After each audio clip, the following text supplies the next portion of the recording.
apbrīnojamā kārtā. Cēsīs ir maz kafejnīca un tirgus būs tā vieta, kur tagad vajag kafejnīcu un braukšot turisti un nākšot uz tirgus kafejnīcu. Nu, tā mistika turpinās un nezinu, kāda aptauja, kas ir izdomājis, vai mums neviens nav prasījis, vai tas ir laba doma vai nav laba doma, bet tas sociālās aptaujas un nezinu, kas tirgus vadība, bet domas vadība, tirgus jauno vadību ir izdomājuši reformēt tirgu.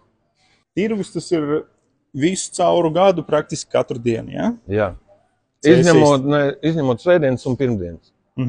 Pārējās dienas mēs strādājam kopīgi ar rūpniecības pusi, un tagad, teiksim, uz vasaras sezonu izies ārā visi tie dārzeņu tirgotājiem, paliksim mēs tikai pārtiku un bija iepriekš rūpniecība. Nu, tagad mums būs kafejnīca.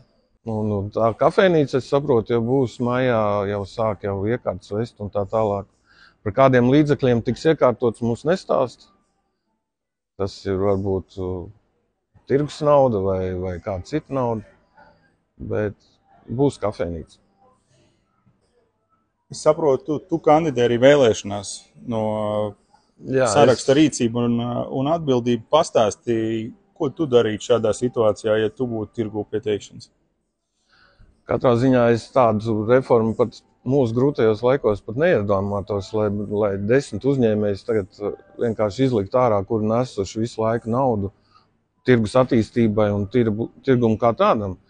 Tad tas nebūtu noteikti mans variants. Es būtu skaidrs, ka tirgu vajag reformas kaut ko skaistāku un smukāku sataisīt, lai viņš būtu tiešām cilvēkiem tīkamāks. Bet ne jau šādu reformu, kuru vienkārši mazos uzņēmējs, var teikt, iznīcina. Šeit ir tagad pēc jaunā līguma ir domāts tikai par lielām juridiskām personām, kuras var atļauties darbiniekus un maksāt lielas nomas un tā tālāk. Šeit nav domāts vispār par mazo tirgotāju.